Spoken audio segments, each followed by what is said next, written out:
bukan hanya sekadar membangun fisik, akan tetapi membangun warga negara seutuhnya. Disinilah Pancasila menjadi paradigma dalam pembangunan nasional, menjadi arah, menjadi jiwa dalam pembangunan bangsa Indonesia. Paradigma pembangunan adalah cara pandang atau kerangka berpikir yang digunakan untuk melihat, menganalisis, atau mengarahkan proses yang digunakan dalam pembangunan suatu negara. Istilah paradigma pada mulanya dipakai dalam bidang filsafat ilmu pengetahuan, namun semakin lama istilah paradigma semakin berkembang dan digunakan dalam berbagai bidang kehidupan dan ilmu pengetahuan, contohnya pada politik, hukum, ekonomi, dan budaya. Pancasila sebagai paradigma pembangunan nasional memiliki arti bahwa segala aspek pembangunan nasional harus berlandaskan nilai-nilai Pancasila. Oleh sebab itu, pembangunan nasional ditujukan untuk meningkatkan harkat dan martabat manusia yang meliputi aspek rohani, jasmani, aspek individu, sosial, dan ketuhanan, serta kebijakan yang dibuat oleh pemerintah harus berdasarkan dengan nilai yang pertama kemanusiaan, yang kedua menjaga persatuan, yang ketiga melibatkan masyarakat dalam musyawarah, serta yang keempat berkeadilan sosial. Pancasila adalah ideologi dasar bagi negara Indonesia. Nama ini terdiri dari dua kata bahasa Sanskerta, yaitu panca yang berarti 5 dan sila yang berarti prinsip atau asas. Pancasila merupakan rumusan dan pedoman kehidupan berbangsa dan bernegara bagi seluruh rakyat Indonesia. Pancasila menjadi dasar arah bagi pembangunan di Indonesia. Jadi Pancasila bukan sekedar bangunan fisik, tetapi setiap sila mengajarkan kita membangun masyarakat yang adil dan berkarakter. Dari kelima sila ini, pada sila yang pertama yang berbunyi ketuhanan yang Maha Esa, menerapkan pedoman pembangunan yang membangun nilai spiritual dan moral. Dengan menjamin kebebasan beribadah, mendukung kerukunan antarumat beragama, serta menciptakan tatanan masyarakat yang bermoral baik, sehingga terwujudnya pembangunan yang menyejahterakan semua. Sila kedua, kemanusiaan yang adil dan beradab. Pembangunan berorientasi kepada manusia, yang artinya manusia di sini menjadi subjek utama dari pembangunan dan segala pembangunan. Pembangunan wajib menghormati hak asasi manusia dan memberikan perlakuan yang merata dan adil kepada semua tanpa membedakan suku, agama, dan status sosial. Agar menciptakan kehidupan yang layak dan beradab, pembangunan juga harus meningkatkan kualitas hidup seperti di bidang pendidikan dan juga kesehatan. Supaya martabat manusia tidak direndahkan, maka pembangunan juga wajib menghapus segala bentuk diskriminasi dan juga kesenjangan sosial. Sila ketiga Pancasila Persatuan Indonesia. Pada sila ini mempunyai 4 poin yang sangat penting, yaitu yang pertama, integrasi dan pemerataan wilayah. Pada poin ini menekankan bahwa pentingnya persatuan dan kesatuan nasional dalam proses pembangunan. Yang kedua adalah pemerataan pembangunan, di mana pembangunan tidak boleh berpusat pada satu wilayah saja, akan tetapi harus merata sampai ke pelosok, yaitu dari Sabang sampai Merauke, untuk memperkuat rasa kebangsaan dan menghilangkan rasa kecemburuan antar daerah. Ketiga, pembangunan budaya.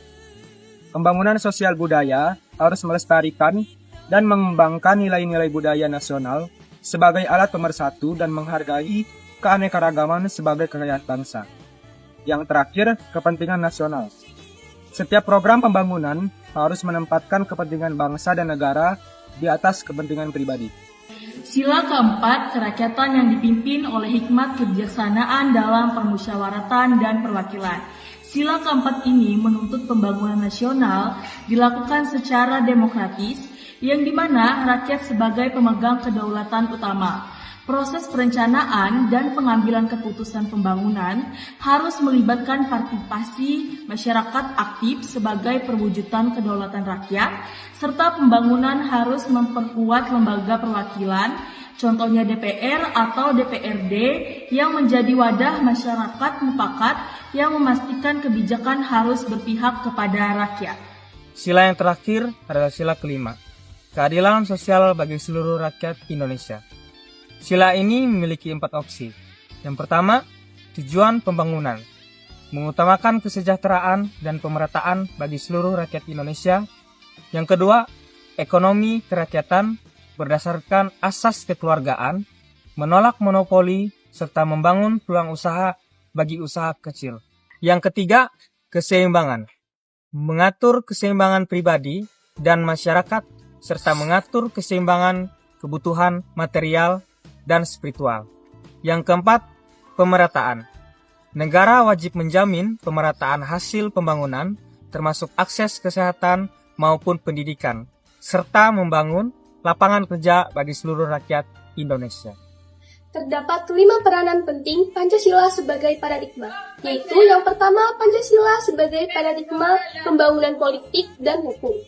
Indonesia merupakan negara hukum, yang artinya segala aspek kehidupan bernegara harus berdasarkan hukum yang berlaku, dengan tujuan menciptakan ketertiban, keadilan, serta melindungi hak-hak warga. Dan kebebasan dan hukum menjadi landasan bagi pemerintah dan rakyatnya.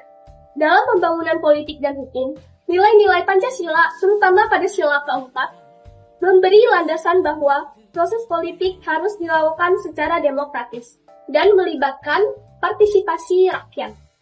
2. Pancasila sebagai paradigma pembangunan sosial budaya. Pancasila mengajarkan pentingnya menghargai perbedaan dan melestarikan budaya lokal sebagai identitas bangsa. Tujuannya untuk membangun masyarakat yang beretika, berkepribadian kuat, dan tetap menjaga persatuan nasional. Yang ketiga, Pancasila sebagai paradigma pembangunan Hankam. Salah satu tujuan dibentukkan pemerintah negara Indonesia adalah melindungi segenap bangsa Indonesia dan seluruh tumpah darah Indonesia. Pancasila juga menegaskan bahwa tujuan Hankam adalah melindungi seluruh rakyat Indonesia dan menjaga keutuhan wilayah negara. Kemudian yang keempat, Pancasila sebagai paradigma pengembangan dalam kehidupan beragama. Pancasila, khususnya sila ketuhanan yang Maha Esa, menjadi landasan normatif untuk menata hubungan antar pemeluk agama secara seimbang, menghargai keyakinan masing-masing, dan mengarahkan kehidupan bersama agar berjalan dengan damai.